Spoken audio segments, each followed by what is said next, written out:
Good morning. Welcome to the flip side. Today I will be interviewing Emily Paxton with IKOR International. Good morning, Emily. How are you? Hi, I'm great. How are you? I'm doing great. Thank you. Emily, just before we get started, would you mind giving us a little bit of background about you and what IKOR is? Yeah. So IKOR is an advocacy and life management company. We've been around for, 20 years, but we're a franchise model that's happened about 10 years ago. Started up in Pennsylvania by a nurse who was helping the insurance companies dealing with individuals that had various disabilities and from the insurance side. And one day she got a call from a daughter trying to figure out how to help her mom in a variety of aspects, because I believe she was dealing with like Alzheimer's and such. And the founder was like, hey, I could help. How do we do that? And her employee said to her, Patricia, we don't do that. So Patricia realized that there was a real need for that. She shut down her business as she had known it, took the time to reevaluate and come up with a real good business plan to really come out and help the seniors and the disabled and individuals to help them live their best life now. And so IKOR was created. Our franchise has been around for about 4 years, and it's actually, I work with my mom, so we have a mother-daughter team.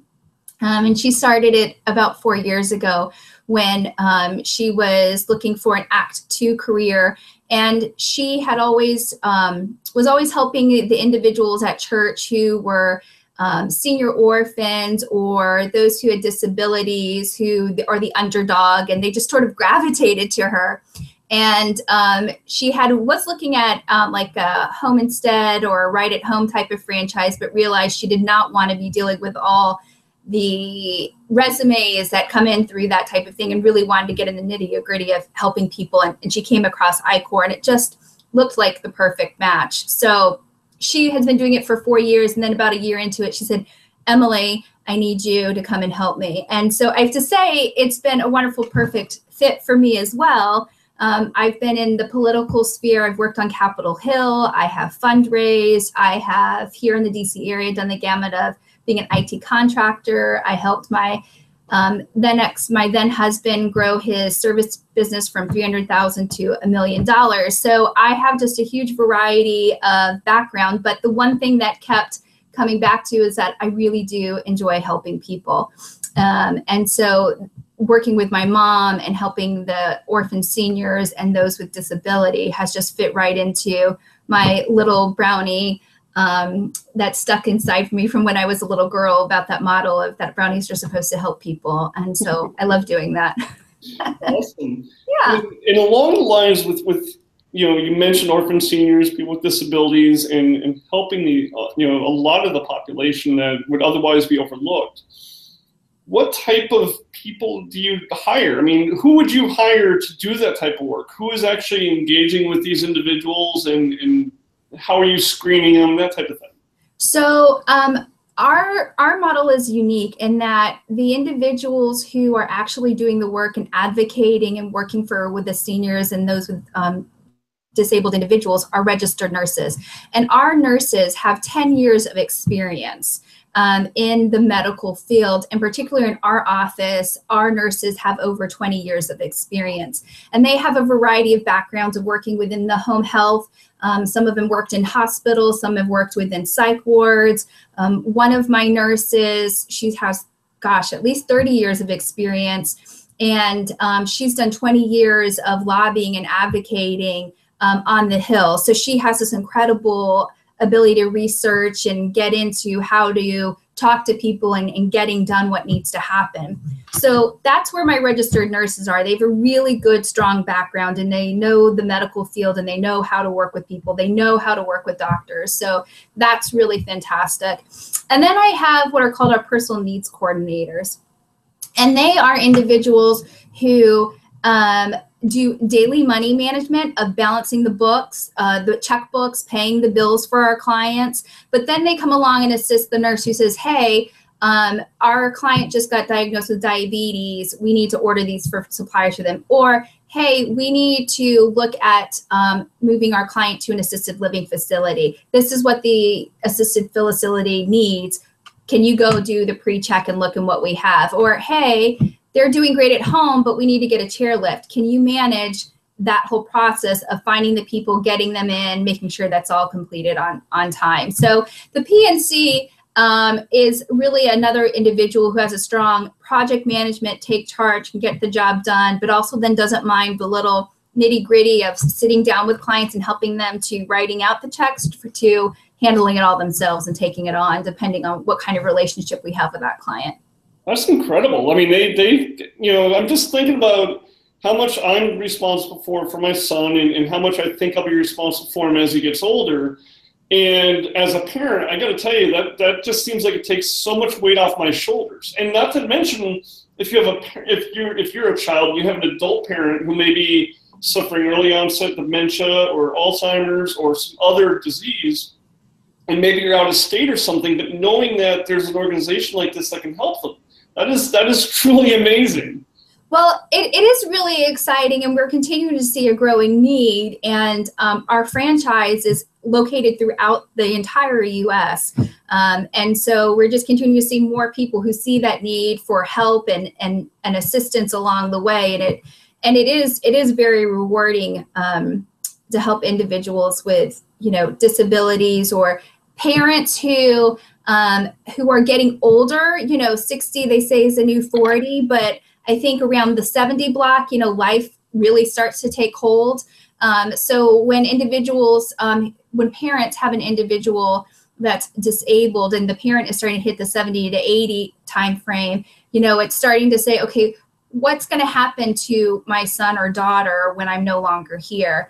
And they may not have family that's able to step in or that is willing to step in, or mom or dad may not want to put that burden on their child. And so IKOR can be a great resource for them in that space. And a lot of times those parents who have been very engaged with their children in them have had the resources to get them everything that their child with a disability could need to help them function to the best of their abilities, has taken advantage of the private foundations, has taken advantage of the county resources. And then what we can come in and do is not duplicate or take over from what those other resources are, but we can ensure that the life that the parent had imagined for their son or daughter is continued to be followed through. So when I talk to my nurses or my PNCs, or when I'm trying to describe about what they're going to do, I tell them, listen,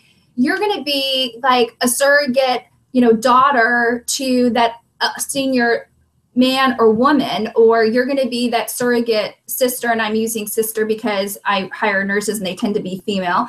You're going to be that surrogate sister to that gentleman who may be an older brother or a younger brother or sister to you. So whatever you would do for your loving mom or dad or your loving brother or sister, that's what we're going to do. And so our nurses find it very rewarding that, hey, I actually get paid to do, what I've been doing for my family. So anyhow, so it's very rewarding to be paid to be a sister or a loving daughter.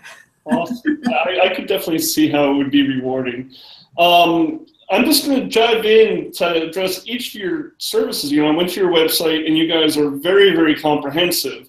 Yeah. I just want to dive in a little bit to, if you could just give a snapshot of each one. And, there are 4 categories. It's life management, medical advocacy, disability advocacy, and financial advocacy. Did I miss anything, or that's all 4 of them? Yeah, no, I think, they're very broad. So there's a lot that goes into each one.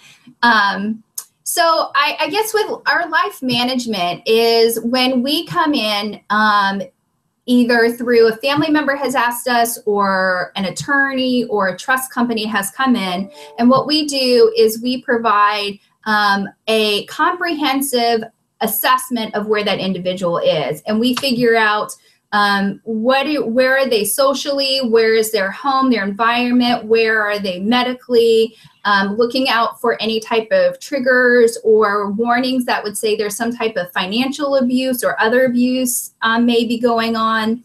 And so we do that whole assessment. And then from that's where we figure out how can we help them manage their life to live their best life now. Does that mean getting an assistant? Does that mean utilizing resources such as the ARC or Service Source, or does it mean getting in an aid from a companion care company? So that's what the life management is. It's in the day-to-day to that.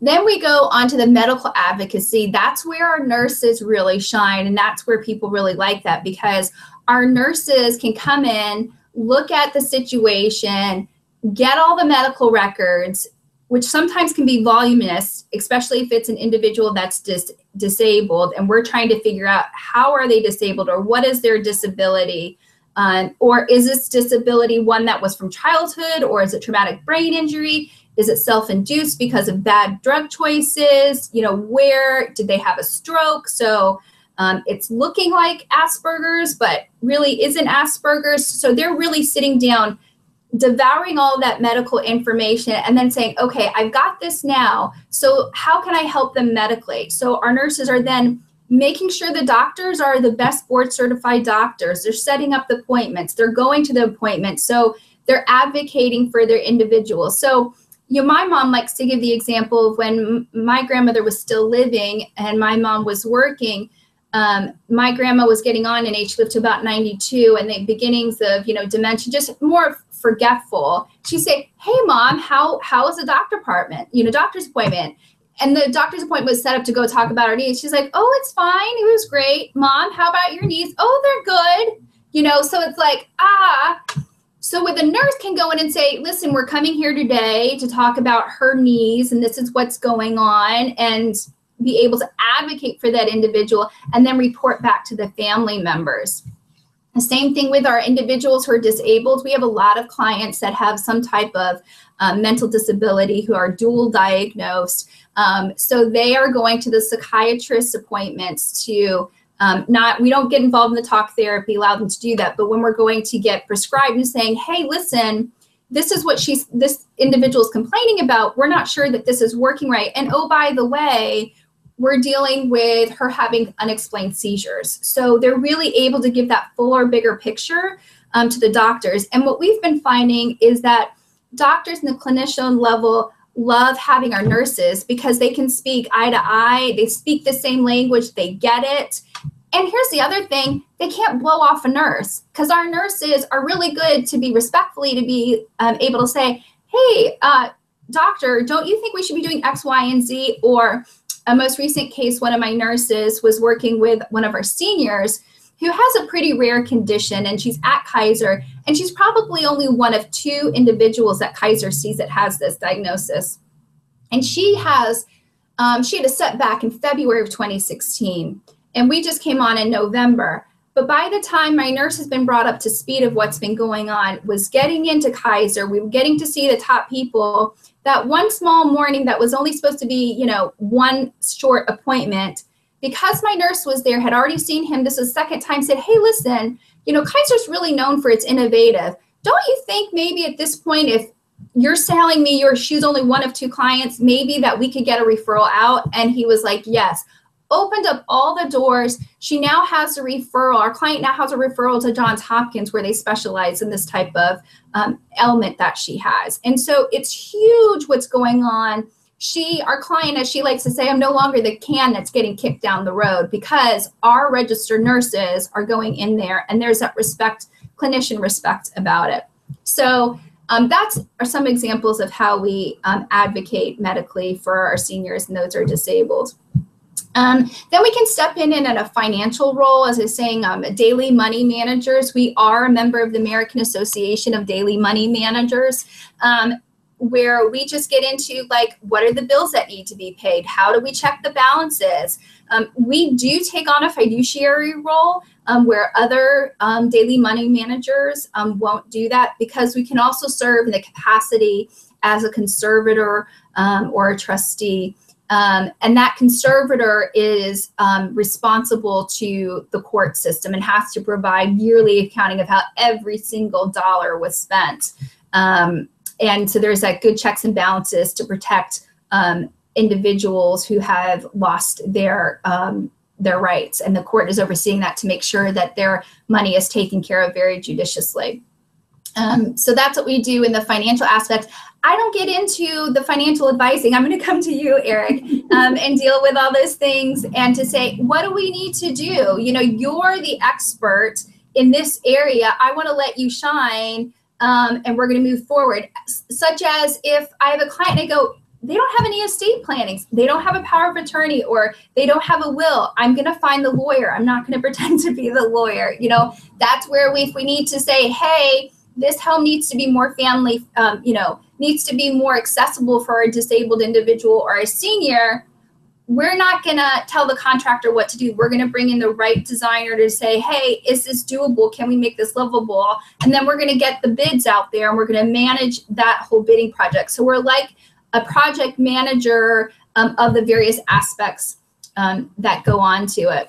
And then we do advocate for individuals with disabilities, and I've kind of weaved that into what we've been talking about. And so a lot of that, I think the biggest aspect too is helping them to find the right place and the right fit for them. And we can be with individuals. Let me say this: we have individuals who have disabilities who are excited about us partnering with them, and they work well with us.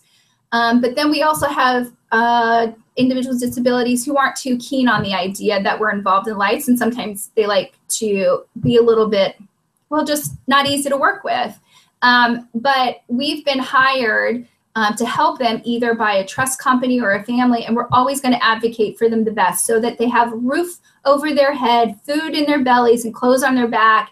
And we will help them to manage their medication, best as possible, and help them to live their, best life now. And I have one client who looks to my mom and says, "Okay, Mom." He calls her mom and then says, "Emily, that almost means that we're brother and sister."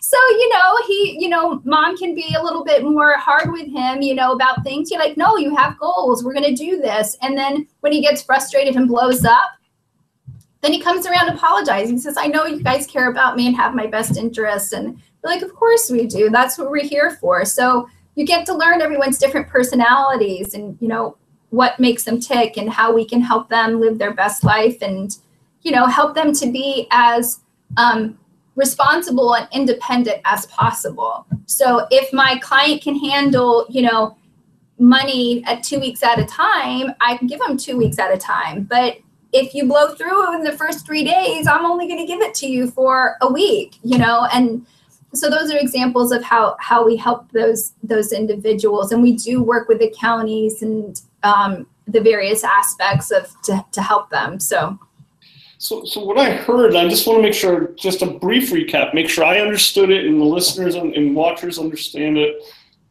You're not, a big thing I want to capture here is that you're not ruling their lives for them. You're truly advocates. As an advocate, sometimes that means it's going to be a little uncomfortable for the individual because you may not be doing what they want, but you are acting in their best interest. Yes. And then the other piece of it is with the nurses aren't there necessarily to take the play. Well, not at all. Not necessarily. It's just not at all. They're there to help the physician understand the individual's, maybe what other medications they're taking, maybe some adverse reactions they've had that the individual may not be able to communicate, but they're not there to make a diagnosis. They're there to just communicate and then translate in the English instead of doctorese. Yes. To the patient, this is what's going on. Yes. Again, as an advocate.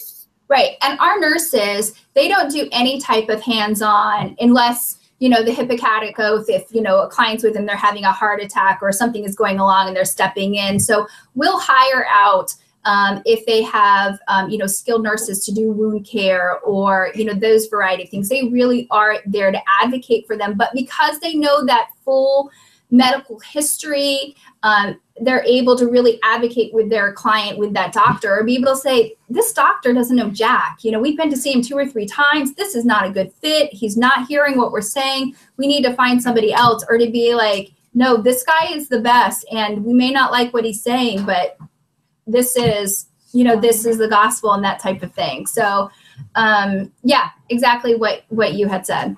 Awesome. And then the other piece that I really like, and part of it as being a financial planner, it's nice knowing that you're going to work with me, but more importantly, that you're going to refer them out to anything that they need that you know, because not everybody you're working with is going to be working with a planner like myself that likes to be the quarterback, you know, so they may have a wealth manager, or they may not have a planner because they don't need one, but you're going to capture, you're going to make sure they don't slip through the cracks with regards to their estate planning documents. I really like that idea, that you work with other attorneys, accountants, planners. I think that's great. And, you know, here's the thing too, depending on the individual's ability, you know, like an example, when I do my daily money management, some of my clients, I'm coming in to sit down with them and I'm writing out the check and they're still cognizant with it and have the ability to then sign their name, but I'm just sitting down there. Then there are other individuals that I'm like actually going on and, you know, doing it, you know, full blown. So it's all about, you know, them saying, hey, this is my situation. And then it's us working with them to say, okay, we know that you would like to stay here, but in reality, as I'm looking at everything, that's not going to be possible. So we need to find a new place for you. What do you want to find? What do you want in that? And have them inclusive in as much of the process as possible, where they're able to, you know, and that they're safe and they're secure and they're not living beyond their means, or they're not running out of it. Or if they do have a finite amount of money, you know, what's the game plan? Like, where are we going to put you when you're, you know, you run out of money? Are we able to stay at this great group home, or do we need to find another place that has Medicare, Medicaid? Hey, this place said they had Medicare, Medicaid beds, and that's why you got, you know, this was a good choice at the time, but now they don't have Medicare, Medicaid beds. So, okay, now we've got to figure this out. I know you want to stay there, but you can't. You can't afford to. We've got to find another place. So that's where we do work with it. And it's never this is the gospel, or this is the bottom line, we're making a change, we're doing it tomorrow. It's very much a working with people, helping them to feel comfortable. You know, you're going to have to make this change. We're going to have to come to a decision. We don't need to make the decision today, but we will need to. Okay, this is what we're going to work on, you know, the next time. So, it all depends on the individual and how they work and how they tick and how they communicate. And so every client that we work is unique, and every solution for that client is unique. It's not a one size, you know, fits all type of company. We really look at the whole person, taking into context their medical, their personality, where they live, their finances, because you really can't make a decision without all that information. You know, I have one client who is a senior living at home, and it's getting to the point where it's not, she's becoming isolated, and she now recognizes that. And the question is, at what point do we, you know, make that move? And part of that is we have to figure out her medical disability. What's the life expectancy, right? If we don't know that information, then we can't actually make an appropriate, you know, recommendation of where to move. And once we have that, then we can talk to her financial advisor and say, okay, this is the information we have. Now you guys tell us in our capacity, because the individual still has all, you know, is still very sharp. What do you want to do? How do we want to do this? Do we want to make this work for a little bit longer? Let's go find some places. A, B, C are my top favorites in case an emergency happens and we need to move you. Let's say, you know, can we make it last a year here at the house, and then we'll move?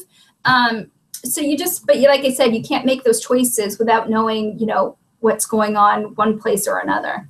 Well, and using that example, I just want to highlight what I heard was you're not making that in a vacuum, meaning that the individual isn't left out to the outside while you and the planner and the attorney decide what to do. That individual, because they have all their mental faculties, is going to be a really key player in that decision. And I think that's really important that people understand that with IKOR, it's not, if I'm working with them, I give up all my say in the matter. It's as long as you have the mental acuity to make a decision and be a decision maker and to have a voice, you're going to have a voice. Yes. And what I understand is, you know, IKOR may have a limited power of attorney for certain things, for example, the check writing or bill paying, But if they're other gross mental skills or more capable of doing the day-to-day stuff, you're not going to be involved in that. You know, and it's a moving target. Is that correct? Yes, exactly. It definitely is. We can serve as guardian completely of their body, of their finances,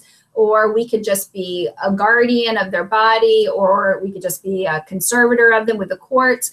We can serve as power of attorney of dealing with their finances. And of course, as a power of attorney, when you have a good lawyer, you can make it very specific about what an individual has. We can serve as a medical power of attorney for an individual, not deal with all of the finances. And so there's lots, when you work with a good lawyer, they can really curtail those power of attorneys to be what it is. But I would say, that it is good to make sure that your power of attorneys has some type of clause that should an individual become incapacitated, then what happens to the power of attorney? Most of our clients that we work with that we're with the power of attorney, if they're deemed incapacitated, then that power of attorney still kicks in place and they don't need to go seek a guardian or conservatorship through the court system. And so that gives them reassurance that we're still going to be there to help them and advocate them, especially when we're dealing with senior orphans. And I don't know if you know what that term is. It's a new term that's coming out. But a senior orphan is an individual who's alone and who doesn't have a spouse, maybe never had a spouse or no longer has a spouse, doesn't have any children, and they're just alone. And,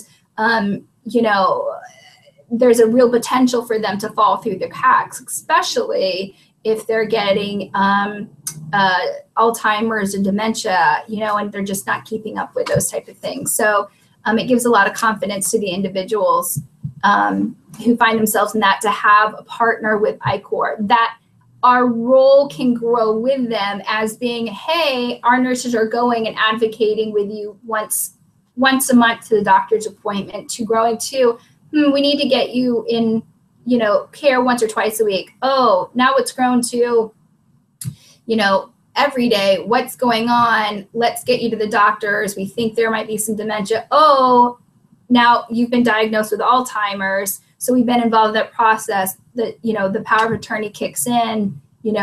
We can then step in and take over that role as power of attorney, or then we can advocate and work with the powers of attorneys. Another great example of, I think it is the average child lives away from a parent is like 295 miles or something, like around 300 miles a distance apart. So we can really work with those children who live far away to advocate for their parents who live in our area, and allow that child still to retain the power of attorney, not take anything along those lines, but advocate for them, saying, this is what's going on. This is what you need to worry about next. You need to make this call, and those different type of things. And it allows the parent to stay where they want to stay. A good example would be, I didn't know about IKOR at the time, but my grandfather lived in Florida, my parents lived in Massachusetts, and my dad was flying back and forth to take care of that stuff. Because my grandfather didn't want to move, and my parents couldn't move, right? So that's a great dynamic to have somebody like IKOR, third party, so you're safe. It's a lot cheaper to work with you than fly back and forth repeatedly. Right, exactly. And that's where, it's everyone is different. Maybe it's just like, hey, I need you to put eyes on dad on a monthly basis because I need an independent third party. Here's the other thing that a lot of people find is really good at. I need an independent third party checking in on the facility that they're living, whether it's an assisted living for a senior or if it's a group home for someone with disabilities, because you always want to believe that wherever you're placing your son or your daughter or your mother or father, that it's the best place, and that there's never going to be an issue and the facility is never going to try and cover up anything. But the reality is that's just not always the case. And we were recently brought in with that type of situation for the children the mother had been in a place for 6 months, and they were like, we're not sure if it's mom, because mom has her, her own personality, or if things aren't as they should be at, the assisted living facility. And we were able to go in and say, well, let's work with the assisted living facility. Let's figure out what's going on. But then we saw some, warning bells to us, and we had brought in, we recommended bringing in an assisted, a companion in to help in addition to what's going on, because even though they live in an assisted living facility, they're not getting all the attention that they would get from an individual care provider. And just a series of events that our nurses were able to catch on that just were not right and not handled in the right way. After a month of working with them and the facility, we made the recommendation, yeah, you guys have the right idea. You should look at moving mom. Here are a couple of places that we would recommend. And they've decided to move mom. And we're very happy with that decision, because the current facility is just, struggling along with a variety of issues that on the outside looks fine and you wouldn't know about it. But because we've been in there as an independent third-party observer advocating for mom, we were able to validate their concerns. Awesome. So the last question, and then I'm going to let you go, is how would somebody know if they should be working with the IKOR versus trying to do it themselves? Or, just what are some triggers, Well, I think if you're part of the sandwich generation, which is you've got, mom and dad getting in their 70s and their 80s, and you're trying to worry about them, but you still got kids in school, that would be an individual that we could really help just to manage that. If you're just don't know where to go and are overwhelmed and need, a coach to say, hey, how can you help me along? We can really be that coach and support. If, like you were talking about, you live out of the area across state lines and need somebody to put eyes on mom and dad or son or daughter, we can do that. If you are, and maybe you're a dual income, family, and you're just you guys both have your work and your jobs, and just getting out to take son or daughter or mom or dad to the doctor's appointment just isn't working with your hectic schedule in life. We're also a great resource for that. If you're what we call the senior orphan, you have a spouse, but you guys are each other's power of attorneys, but what happens if one of you dies or, becomes incapacitated? Then who's going to advocate for you? We're a good resource. An individual who's getting in their 70s or 80s and has children with a disability, and they're worried about where are they going to be once they, pass away. That's another. But then, frankly, we always provide free consultations to talk. So I'd be happy to talk to somebody who is just saying, I don't know what to do. I don't know if this is a good fit. And I frankly would say, well, I don't know either. Let's talk and see, what we can do. And I can either validate and say, hey, you know what? You're doing everything right. This is how I could help you and tweak what you're doing, such as my registered nurses, and you don't happen to be a registered nurse yourself. I can help in that way. Or I could say, wow, these are all the things that we can do and help. What do you want us to take care of? And they can say A, B, C, and we'll take care of 1, 2, 3. Or they can say, you know what? Just take care of it all. And we're happy to do that as well. So like I said, I'm always happy to talk to anybody and answer any of the questions that they may have. Awesome. Well, I think this has been very enlightening. Speaking for myself, and I'm sure the viewers are going to feel the same way. Is there anything before we close that you would like to throw out there or make sure we mention? And then when I put the show up, I'm going to include a link to your website and, with your permission, your email. Yes. So people can reach out to you. But is there anything else you'd like to add? No, I just think, my mom and I really care about helping individuals. And, God says that, we need to take care of the widows and the orphans. And we really feel that's what we're doing with IKOR, and that we're able to partner with individuals who need help, partner with financial advisors like yourself, with lawyers and trust companies and everyone to help make sure that those with the most need are defended and taken well care of, right? Because how a society treats the weakest of their society says a lot about our society. So anyhow, I've enjoyed talking with you very much. Thank you. You're welcome. Well said. And that's our show. That's a wrap. So thank you, Emily. Have a great day. You too.